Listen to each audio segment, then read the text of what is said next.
नमस्कार, मी सुषमा तुमचं माझ्या चॅनलवर पुन्हा एकदा खूप खूप स्वागत करत आहे।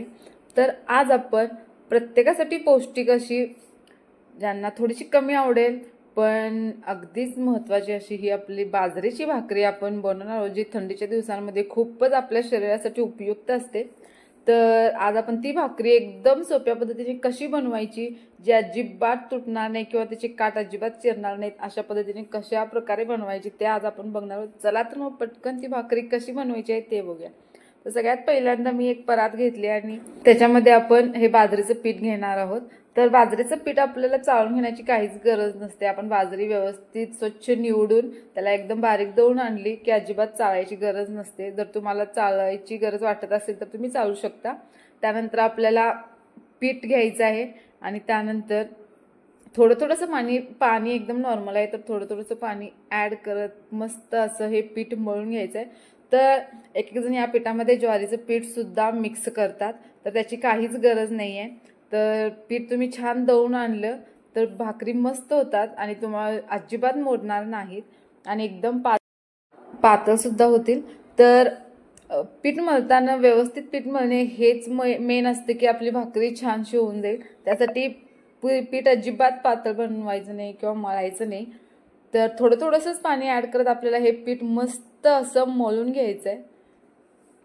आणि ह्या पिठासाठी मी नॉर्मल पाणी वापरलेलं आहे, अजिबात गरम थोडंसं नॉर्मल असं अजिबात नाही आहे। तर एकदम आपलं रेग्युलरचं पाणी आहे ते वापरायचं आहे। तर पीठ व्यवस्थित मळून घ्यायचं, जितकं तुम्हाला शक्य होईल तितकं। तुम्ही जितका वेळ पीठ मळाल तितक्याच तुमच्या भाकरी सुंदर आणि एकदम मऊ आणि मस्त होतील। तर अशा पद्धतीने आपले पीठ हे मळून झालेले आता तुम्ही बघू शकता व्हिडिओमध्ये। तर पीठ हे असं झालं पाहिजे, आपल्याला इतकं वेळ ते पीठ मळायचं आहे आणि त्यानंतर आपण ह्याचे छोटे छोटे गोळे करून भाकरी थापटू शकतो।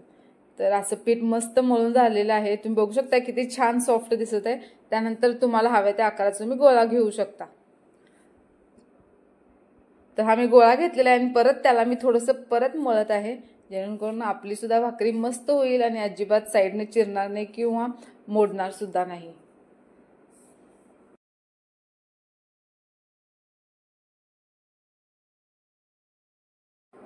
तर भाकरी थापडताना खाली परातीला थोडंसं आपलं जे सुकं पीठ आहे ते टाकून घ्यायचं आणि त्यानंतर भाकरी थापटायला आपण सुरुवात करायची आहे।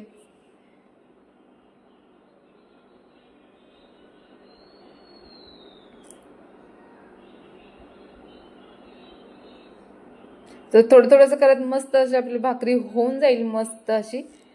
आणि त्यानंतर जर तुम्हाला थंडीमध्ये तीळ तर महत्त्वाचे असते, जर तुम्हाला या भाकरीवरती तीळ जर लावायचे असेल तर तुम्ही लावू शकता, नाही लावली तरी सुद्धा चालेल।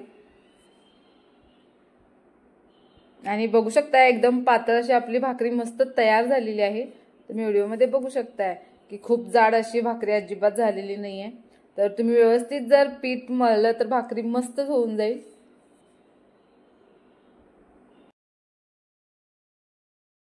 तर इकडे भाकरी बनवत असतानाच आपल्याला गॅसवरती तवा ठेवायचा आहे, तवा छान गरम झालेला पाहिजे। तर मी गॅसवरती तवा ठेवलेला, तर मस्त असं आपण भाकरी त्याच्यामध्ये टाकलेली आहे। त्याला वरून छानसं पाणी लावून घ्यायचं, पाणी पण खूप जास्त लावायचं नाही भाकरीला। आणि पाणी थोडंसं सुकलं की आपण भाकरी ही पलटून घ्यायची।